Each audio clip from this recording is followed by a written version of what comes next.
Hello, it is Bonty. I am back again today, and we are going to be doing my September wrap-up. As I'm filming this, it is currently, I think actually now, because it's 12:08, it is the 29th of September. We have tomorrow, Monday, the last day to go. I'm currently, not even in the middle, I'm still in the very beginning of Pulp by Robin Talley. This is a contemporary novel that follows our main character. What even is her name? Abby. I don't like Abby so far. It's only been 2 chapters with her, but I prefer the other perspective in this. But we follow Abby, who is a sapphic person. I don't know what she's labeling herself yet. I've only read like 50 pages. Who is at a prestigious magnet school in DC, and she has recently broken up with her girlfriend. They are still friends. They are still on relatively good terms with one another. But she has to do a sort of final senior project for her class. She chose to do it for her creative writing class, and so she has to like write a novel or something. And so she's decided she's going to sort of reclaim the 1950s lesbian pulp fiction genre. And then we also follow a character named Janet, who was actually from 1955, coming to terms with being in love with her best friend and what it means to be a lesbian or a person who loves other women in 1955. So far I'm enjoying it. Like, I don't really think, and nothing has really happened to like hate it or love it. It's just sort of, we're laying the groundwork, and so far so good. This has pretty mixed reviews on Goodreads, but so far, like I said, I'm here for it. I don't know if I'm actually gonna go through the effort of reading this all in one day tomorrow to round out my number from 11 to 12, but I don't know. Never say never, and so this very well could get finished. It's the only contemporary that I have still checked out from the library, so this is it. So Pulp might get finished, it might not get finished, but I thought I would mention it here. The next book, I'm just going to go in the order that I have them on my Goodreads. So shout out to Goodreads. I have volume 8 of Deadly Class by Rick Remender. I mentioned this in I want to say it was a reading vlog. I'll link it up in the cards to the video that I talked about this. Wasn't the hugest fan. Didn't really care. I'm going to be taking a break from the series for a while. The next book that I finished was Tessa Bailey's Fix Her Up. This was really big during the Smutathon earlier this year. Several of the people that I follow here and am friends with really... What is on the cover? What the fuck? Why is it... There's random blue stuff on the cover. I don't know what that's all about. But, I thought it was okay. I gave it 3 stars, I think. I don't think I gave it 2 stars. The first 100 pages, it's not really sexy, smutty times, but once the sexy, smutty times sort of happened, was what kind of pushed me off. And I knew that they were going to happen, so it wasn't even that, like, the fact that they were included in the book, I was like, oh, no, time to go. It was just that they made me feel very uncomfortable. I knew that everything happening was consensual, but it just didn't feel that way. Like, it made me feel gross to read. It made me feel gross that it was happening, and so I was just like, not for me. I also just don't like Travis as a character, and I understand that he had the big dick, and I'm happy that Georgie was getting it, but I just liked Georgie a lot, and I could have left Travis on the side of the road somewhere. I do plan to continue on with this series, and while I didn't, when I read this book, I think I even said it in that video, I felt that this book was heavily white, and just very white people, and that there was no diversity. But the cover of the second book, what is it called? I can't even think about it, but I'll put a picture up, maybe not. It makes it look like 2 of these characters are not white people, and I'm just kind of like, am I that bad of a reader? Like, did anyone else get it, or are these just tan? Are they like Italians and they're just like tan? Because it does feel like this takes place in Jersey, so they could just be tan. I don't know, but it was making me side-eye my whole life choices earlier this evening when I was looking at that cover again. Like, wait, that's not the yellow, like, okay. But Fix Her Up by Tessa Bailey, I gave it 3 stars. And Rick Remender Deadly Class Volume 1, I want to say I gave 1 star, but I could be wrong. The next book that I finished this month was The Princess Diaries by Meg Cabot. Do I need to talk about this? It was cozy. It was cutesy. It was very much a younger YA than what we would get now, and I was really happy to go back to simpler times. And yeah, 5 out of 5 stars. There's really not a lot to say about it. Not a lot happens in that. It really is just Mia dealing with becoming a princess. Her father is not dead in the book, and I always appreciated that. I mean, I don't think you needed...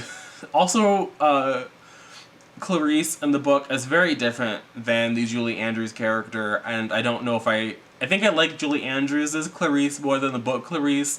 The book Clarice does feel kind of like a stereotype character, but it was a fun time, and I do recommend going back. I think it holds up. Again, it's one of those books that feels sort of very white. I mean, she does have there are a couple of people of color. There's Shamika and Tina Hakim Baba, who is Middle Eastern. So, like, people of color exist in this New York, but they also aren't that important. Like, Tina is definitely, like, Mia's backup reject friend when Lily refuses to talk to her, but... It was a cute story, okay? I'm not gonna think about it too much. The next book that I read this month was American Broyles by Katherine McGee. This is a new favorite. I have a whole standalone review, so I'll leave that linked up in the cards if you want to hear my real thoughts on the video. The short of it is I really enjoyed the book. I think that I went in with a lot of preconceived notions about what I was going to get, and what I really got was a bunch of soap opera hot mess drama, and that's exactly what I wanted. It's not what I thought I needed, but it's what I wanted. And I could not stop reading it. I read it in like 3 days. I easily could have read it in a single sitting. I don't think you need to wait for Contemporary-a-thon round 6 next February. But, like, it was a blessing. It was a blessing. The next book that I read I need to stop saying the next. I was editing that, what was that video? I was editing my October TBR, and it was like literally every transition was the next, and I was like, God damn it, Monty, stop. Just stop. After American Broyles by Katherine McGee, I read Sailor Moon Eternal Edition Volume number 5, and this is easily my favorite volume of the manga yet. It was like a next level. I think that the first 4 editions, everything kind of felt very much the same. It was sort of followed like the same plot beats, the same arcs. I also think this was the edition where the romance between Usagi and Mamoru just felt very skeezy. Like, it's always felt skeezy because girl is like 14 years old and Mamoru is a solid 18, and that's just inherently disgusting. But it was extra disgusting in this volume. But this volume also gave us Sailor Uranus and Sailor Neptune and the Sailor Pluto team up. And bitch, I was living. I was living when all 3 of them were standing there saying we're gonna go kill the bitch. I stand. So I know that all of, like, Sailor Moon ended a long time ago. These are just like updated translations, and I don't need to wait for the 6th volume, but I'm going to. 1, because I like the form factor. They're bigger. Pages are like a normal magazine size, and it's just, I love it. The Outer Guardians slayed my whole existence. After that, I picked up Dear Martin. I actually finished Dear Martin before I read Sailor Moon Eternal Edition Volume 5. I read Dear Martin on my walk to the library. I read Sailor Moon at the library, and I was not a fan of Dear Martin at all. It actually bothered me. 1, I didn't like the length. I thought that it was long enough to cover what it wanted to cover to an extent, but I also just wanted more, and I wasn't getting it. And the writing was also, it was very much clear that I was never going to get it, even if the book was longer. Everything was very direct, very to the point. Everything just, it wasn't a writing style that I appreciated. I think that the subject matter was handled well, but I think I put everything best in my Goodreads review, so I'll leave that linked down below. But that book didn't hit right. It just didn't. I'm sorry, I'm not sorry. After that, I picked up Princess in the Spotlight, which is the 2nd book in the Princess Diaries series. I needed something that wasn't heavy, because Dear Martin was doubly heavy. Yeah. So it was, I didn't fuck with Princess in the Spotlight nearly as much as I fucked with The Princess Diaries, but it was a fun second book. This one I also felt even more unnecessary. I didn't really care about the central conflict in this one, as much as I cared about her finding out she was a princess. But like I said, I had a good time, and I thought that I don't know if we moved the story forward, but it was a fun time, so I gave it 4 stars. Then I picked up one of the arcs that Melanie gifted me back in June. So, shout out to Melanie. But I picked up The Gravity of Us by Phil Stamper. This is coming out next February. I think it's still slated for February 4th of 2020. This is a young adult contemporary romance with a scene centering a male-male relationship. And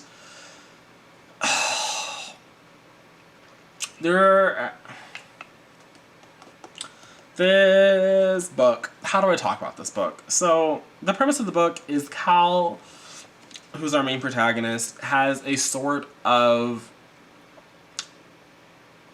influencer level. He has like 500,000 followers on the social media app in the book called Flash Fame, and he wants to be a reporter. He lives in Brooklyn. He reports on like local news, larger national news, fun, like just things that you can do. And like he like I said, he's a social media influencer with a journalistic aspiration and sort of approach to content creation. And I thought that was a really interesting thing to go on. At the beginning of the book, it's centered on NASA's first manned mission to Mars. Like that's sort of the other, like that's really the premise of the book, is we're going to go to Mars. And so at the beginning of the book, Cal's father was chosen to be the last astronaut in the crew that was going to work to get us there. And so his life becomes uprooted. He has to leave Brooklyn and he moves to Clear Lake, Texas, which is where all of the families in like every space program apparently have ever lived. And when he gets there, and even before he gets there, there's been a reality TV show chronicling this process in order to sort of help raise funds for the project and keep America interested in the project. The name of this reality show is like Star Watch. No, the channel is Star Watch. The program on Star Watch is called Shooting Stars. And part of the deal with that is that because they're there, they're the only people that are allowed to chronicle the process. And so part of the move is Cal not being able to continue to do what he's been doing for the past 6 months, chronicling all the astronauts coming together. And so it just, the pieces were all there. None of them fit together for me. I didn't like his love interest, who was featured on the cover, who was Leon. The only reason I can tell you that Leon is a black man is because of this cover. I never got that from this book. And I don't mean to be like, oh, I need a bunch of stereotypes, but it was just like, Leon literally could have been anybody. Like, there was anybody. Literally anybody. I didn't feel it. And it's really sad because I don't know if I don't know if Leon was meant to be biracial, or if Grace Tucker was also like a black woman, because I never felt that Grace Tucker was a black woman. And if Grace was a black, and even his sister Kat, I felt that there was a lot of playing into respectability politics then, because to be fair, all of the astronauts played into this like family friendly, like good for the cameras. But it's like, if you are a black family that's having to do that, I think that that's an extra layer that is not explored here. Partially because this story is not told from Leon's perspective, but it's like, that's, again, it might have been the more interesting one. It might have been, because Cal was really, at the end of the day, just a petty bitch. Everything in this book that happens is because Cal is a petty bitch, and I appreciate it, and I stand him being a petty bitch. But it just felt like it was a little bit all over the place. I don't think there's anything in this book particularly triggering, but there are repeated mentions and discussions about depression. Leon has suffered from depression for a number of years, and that sort of comes up. There is almost an insta-lovey situation here. This book takes place a little bit over the course of a month. The central story. It plays out much further than that, much longer than that, but the core events are roughly a month. And I just refuse to downgrade books like this from marginalized creators because of insta-lovey things, because we've had to suffer for years from white people and cis-het white relationships and books being insta-lovey. So I didn't downgrade the book because of that, but just know that that is sort of here. It's sort of at play. And yeah, so I ended up giving this 2 stars. So I liked this book. 2 stars means I liked it, okay? It was an okay read. I think other people will enjoy this far more than I do, but it didn't click for me, like I said. The pieces were there, but they didn't make a pretty puzzle. So this comes out next year. I probably won't bring it up again then, but this is a thing that I read. After I finished The Gravity of Us, I picked up Check Please, Book 1 Hockey by Ngozi Ukazu, my bad. And I loved this. Check Please, I think, is what Fence wants to be. It's a sports-centered, male, contemporary with a slow burn. But this felt worth reading. Like, there was stuff happening here. I feel like Fence feels very repetitive. All 3 volumes is the same thing. There's no change in dynamics for me.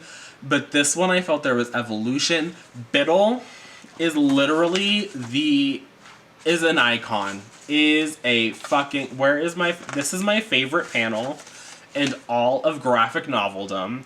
And this is Biddle. Like, this Biddle, I stan him. So I'm happy that I randomly picked this up on a whim. And I'm happy that I get to own it and it's in my collection and I can just read it. And I would definitely recommend this for any round of a contemporary-a-thon. By the time this is up, this round will be over. But next round in February, this is great. It's so great. But this is everything that Fence wants to be, but better. I mean, I guess this is a little bit less diverse than Fence. I think, a little bit less. But this is still better. To be fair, this is also written by a Nigerian woman who went to Yale. So, it's also black girl excellence. Even though it features a white protagonist.